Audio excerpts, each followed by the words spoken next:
Okay, theorem आप लोगों ने किया है, ठीक है। Now practice set 3.2, to circles having radii 3.5 and 4.8 touch each other internally. Internally मतलब अंदर साइड से। दो सर्कल जो है अंदर से टच हो रहा है, मतलब ऐसे आपका एक सर्कल ऐसे है और दूसरा सर्कल ऐसे अंदर से टच हो रहा है, राइट। एंड दोनों सर्कल का आपको रेडियस दिया है, one is 3.5 and other one is 4.8। Find the distance between the centres, मतलब अगर ये बाहर का सर्कल का सेंटर है, ये अंदर का सर्कल का सेंटर है, तो दोनों के सेंटर का डिस्टेंस फाइंड करना है, ठीक है। नाउ ऐसे टाइप के क्वेश्चन करने के लिए आपका कौन सा हमने थ्योरम किया, theorem of touching circles, right. Now क्या करेंगे, late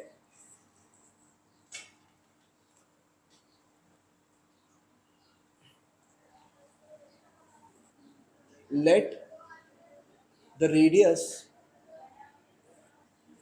of the two circles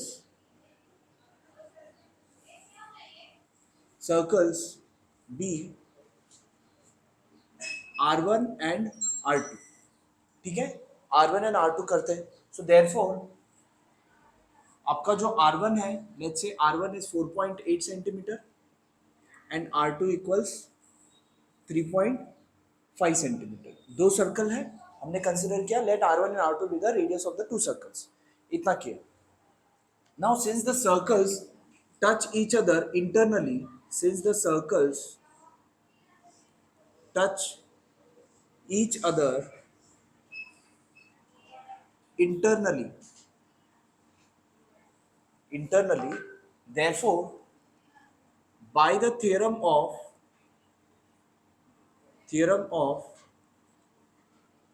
touching circles, by the theorem of touching circles, what I can say, distance between their centers will be equal to greater radius minus smaller radius। इन दोनों में greater radius कौन सा है, R1 minus R2, which is 4.8 minus 3.5, which is 8 minus 5 is 3, 4 minus 3 is 1, 1.3 centimetre, खत्म। Find the distance between their centres, इतना ही, समझा है, इजी है, देखो। Okay, next. Now two circles of radii 5.5 and 4.2 touch each other externally. अब इससे पहले था इंटरनली, ये है एक्सटर्नली।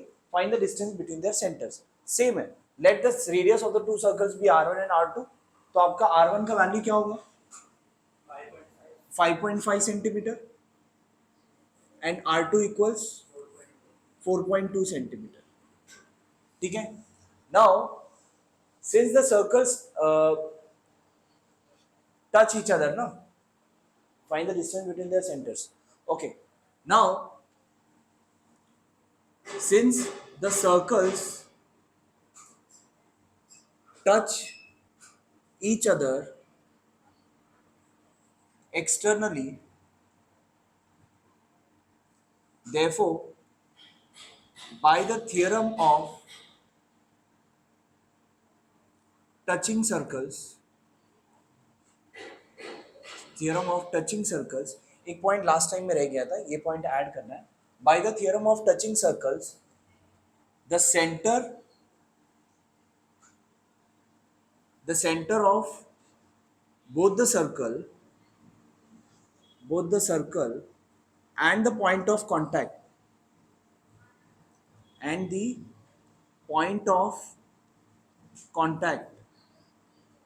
are collinear. कोलिनियर मतलब अगर समझ लो ये दोनों सर्कल है जो टच हो रहा है एक्सटर्नली, राइट। ये दूसरा सर्कल है, तो one is over here and one is over here, और दोनों सेंटर, तो ये तीनों पॉइंट क्या होगा, कोलिनियर होगा, right. So the centre of both the circles and the point of contact are collinear, मतलब ये तीनों पॉइंट कोलिनियर होगा।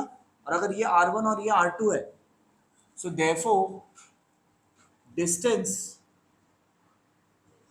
between their centers equals what, अब एक्सटर्नली है तो क्या होगा, R1 प्लस R2। R1 का वैल्यू क्या है 5.5, R2 का वैल्यू है 4.2, answer is 9.7 centimetre, that's it. If radii of two circles are 4 centimeter and 2.8 centimeter, draw figure of the circles touch each other externally, internally. Compass है आपके पास? हाँ, सिर्फ circle बनाने वाला चाहिए है? है? हाँ हाँ, मुझे नहीं चाहिए, आपको ही चाहिए। करोगे? ड्रॉ करेंगे?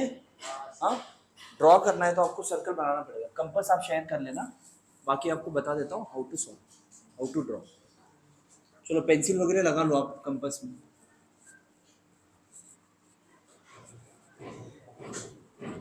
मैं बिना बताए तुम लोग कर सकते हो, एक्सटर्नली टच करने वाला है बस। कैसे करेंगे?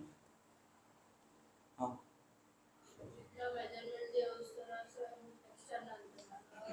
If radii of two circle are 4 centimetre and 2.8 centimetre, पहले एक 4 सेंटीमीटर का सर्कल बनाओ, ठीक है? एक सर्कल बना दिया 4 सेंटीमीटर का, इसके सेंटर से यहाँ पे लाइन बाहर निकालो, ठीक है? नाउ ये आपका हाँ, ये कितना नहीं, ये आपका 4 सेंटीमीटर होगा, ये सर्कल बनाया 4 सेंटीमीटर का, ये 4 सेंटीमीटर होगा। अभी आपको 2.8 सेंटीमीटर चाहिए, तो क्या करोगे आप, इस पॉइंट पे, इस पॉइंट से 2.8 जो है कंपास पे आपको 2.8 लेना है, यहां से लेकर कट मारना। हाँ, 2.8 का आर्क लेकर कट बनाना है, फिर ये पॉइंट मिला, फिर इधर पॉइंटर रखो और यहां से सर्कल घुमाओ, ठीक है? You get the two circles touching each other externally. अब इंटरनली में क्या करोगे, सेम चीज यहां पर आपने जो कट किया था, और एक सर्कल बनाओगे जिसमें अंदर की साइड कट करोगे, फिर इस पे पॉइंटर रखो और अंदर सर्कल घुमाओ। हाँ, दो अलग अलग। चलो बनाओ fast. Now in the figure 3.27, the circles with center P and Q touch each other at point R. ठीक है, यहां पर देखो, हाँ हाँ ठीक है, at point a line passing through R meets the circles at A and B. अब यहाँ पे R से एक लाइन पास हो रहा है। Prove that seg AP is parallel to seg BQ. ये दोनों लाइन पैरेलल है, आपको बताना है। How you will prove? देखो यहाँ क्या, प्रूव दैट, हाँ इतना सारा प्रूव करना है ना, टाइम अपने पास।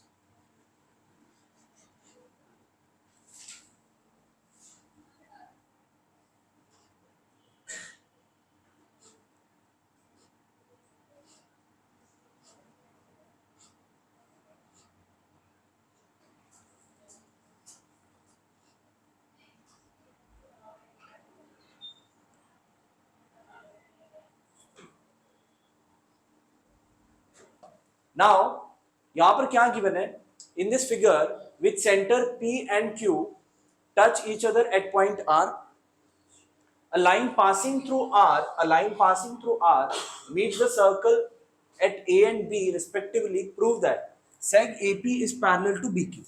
आपको ये दोनों क्या है, पैरेलल है, आपको प्रूव करना है। कैसे प्रूव करोगे? प्रूव करने के लिए देखो, PQ, पहले तो ये दोनों सर्कल क्या हो रहा है, touching each other externally, so that means PRQ are collinear, पहले वो लिखो। Now since the circles with centre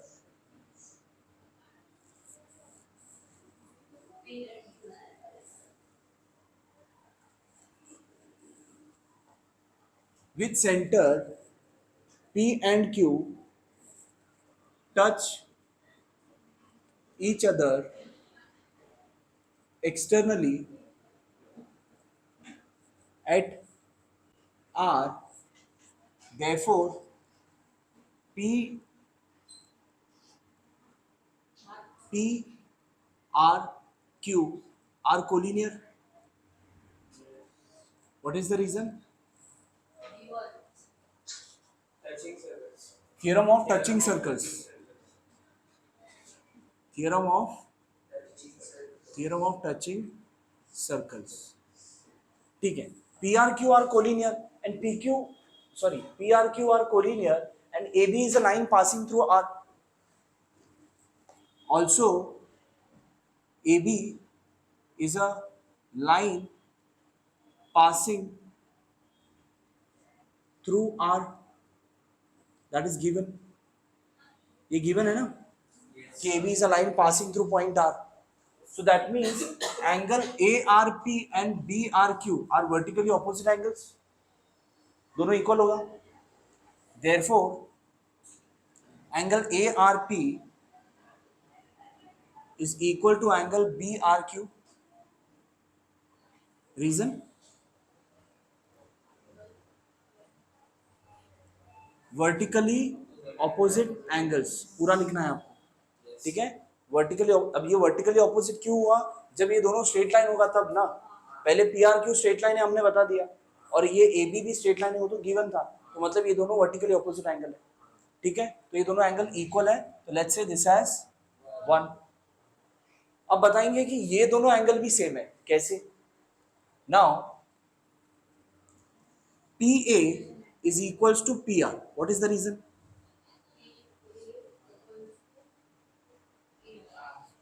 You can say in triangle PAR, PA is equals to PR. क्यों? Raise your hands. ये triangle में ये दोनों side क्या है? इक्वल है. कैसे? क्यों इक्वल है? क्यों इक्वल है? Radius of same circle.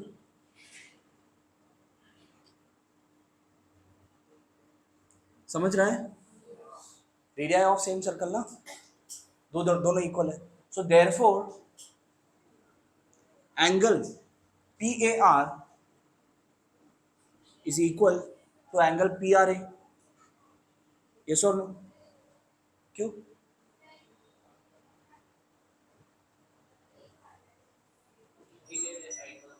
हाँ? अगर किसी भी ट्राइंगल में अगर दो साइड अगर इक्वल होता है, तो इसके ऑपोजिट एंगल्स भी इक्वल होता है. क्यों? वही है. दोनों साइड इक्वल है तो ये दोनों एंगल इक्वल होगा. Reason? Theorem. Isosceles triangle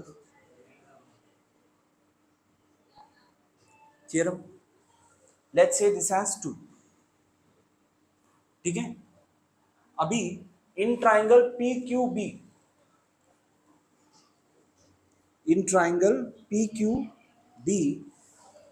QR is equals to QB. Reason? Raise your hands.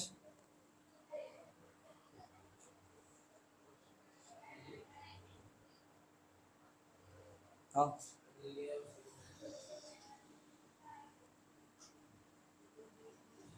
Radii of circle. So therefore angle, कौन सा दो एंगल इक्वल होगा? हाँ बोलो. एंगल QRB इक्वल्स एंगल, हाँ, रीजन? वाह क्या आइसोसेलेस ट्राइंगल थ्योरम. लेट्स से इसको हम 3 बोलते हैं. ये दोनों एंगल इक्वल है, ये दोनों एंगल इक्वल है, और ये दोनों एंगल भी इक्वल है. तो क्या मैं कह सकता हूं ये और ये दोनों एंगल भी इक्वल है? Angle PAR is equal to angle QBR.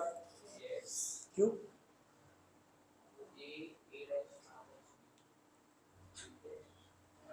मैंने बोला पहले ये दोनों एंगल इक्वल है. नहीं, पहले मैंने बोला ये दोनों एंगल इक्वल है, फिर मैंने बोला ये दोनों एंगल इक्वल है, फिर मैंने बोला ये दोनों एंगल भी इक्वल है. तो ये एंगल और ये एंगल भी इक्वल है. What is the reason? बीच के जो दो एंगल इक्वल है ना, वो इक्वल है. अरे क्या रीजन तुम बोल रहे हो? पहले मैंने 1 में बताया कि ये दोनों एंगल इक्वल है, 2 में बताया कि ये दोनों एंगल इक्वल है, 3 में बताया ये दोनों एंगल इक्वल है. Therefore, angle PAR is equals to angle QBR. Reason? हाँ, from 1, 2 and 3. 1, 2 and 3 से हम ये बता सकते हैं कि ये दोनों angle equal. Therefore, angle PAR के बदले में PAB लिख सकता हूँ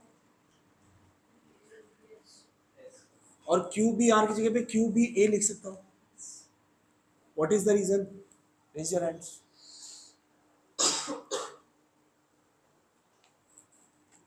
A dash R dash B collinear है ना, तो मैं PAR की जगह पे PAB भी बोल सकता हूँ.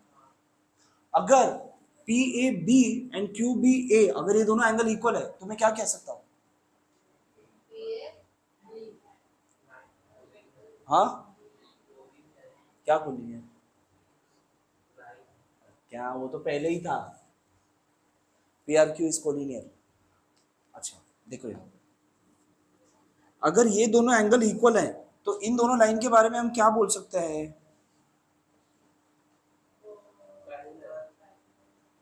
हाँ हाँ हाँ, बट कैसे? What is the reason? क्या उसका रीजन क्या लिखेंगे? So therefore seg AP is parallel to seg BQ. What is the reason? अगर ये दोनों अगर समझ लो, ये दोनों एंगल क्या होता है, क्या नाम है? Interior alternate angles. तो अगर ये दोनों एंगल अगर इक्वल है तो ये दोनों लाइन पैरेलल है, तो उसके लिए क्या नाम है? Alternate interior angle test. Alternate interior angle test. Test कब लिखेंगे? जब होगा तब. हाँ, टेस्ट कब लिखेंगे?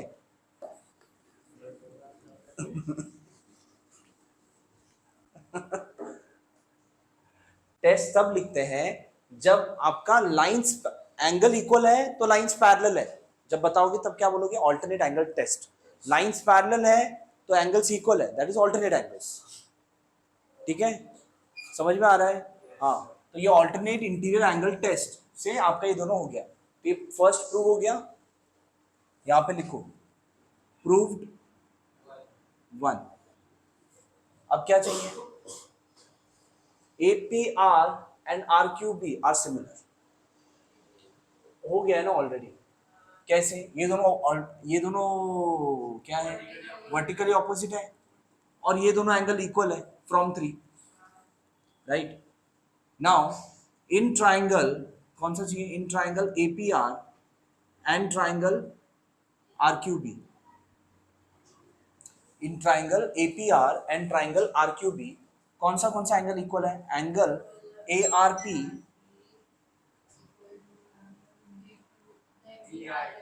BRQ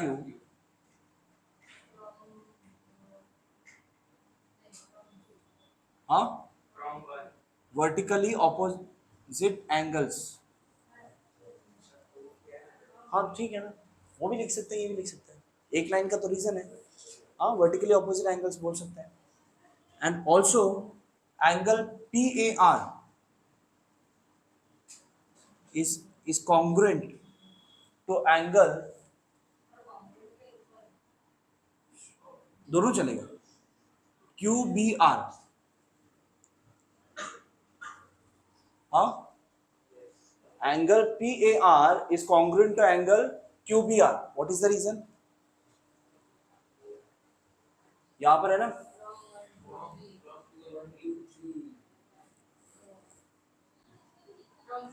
from 4. Right?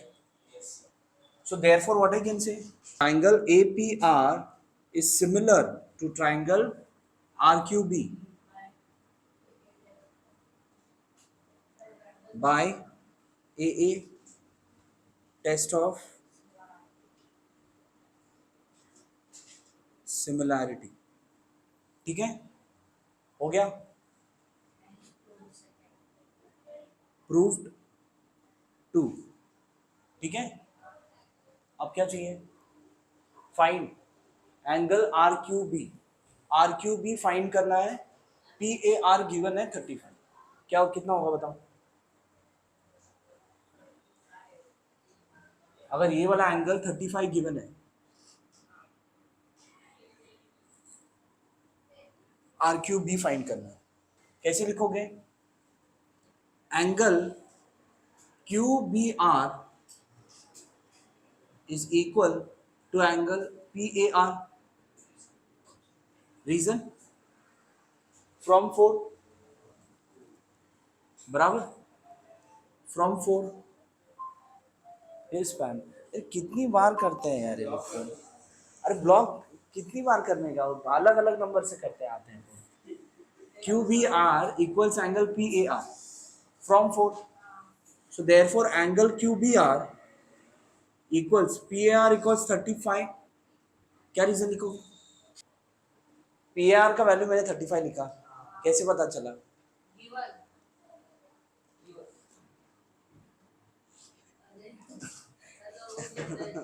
हाँ तो इधर नेक्स्ट स्टेप में क्या चेंज किया आप देखो ना, फोकस रहेगा तो आएगा, ध्यान चाहिए तुम लोगों का।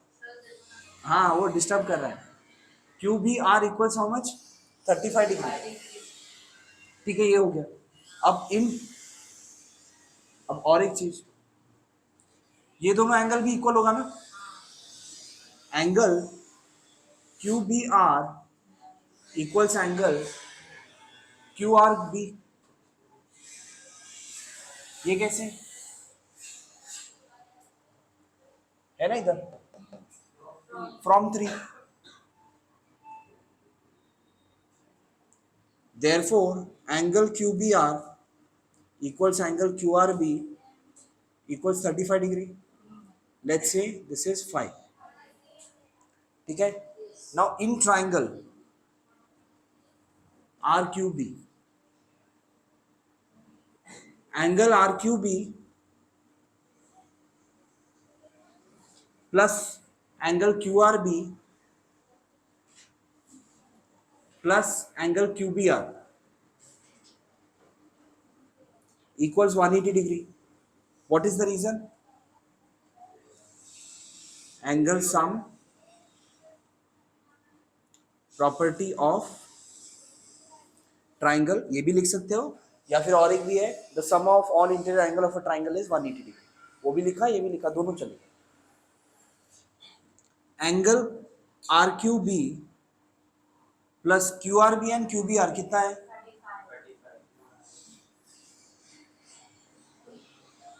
रीजन 5 में दिया है ना, so therefore angle R Q B equals 35 plus 35 70, उस तरफ क्या 110। ये हो गया आपका थर्ड, प्रूव्ड नहीं, फाइंड है ना, फाउंड है, हेंस फाउंड नहीं होता। ठीक है, दैट्स इट, डन।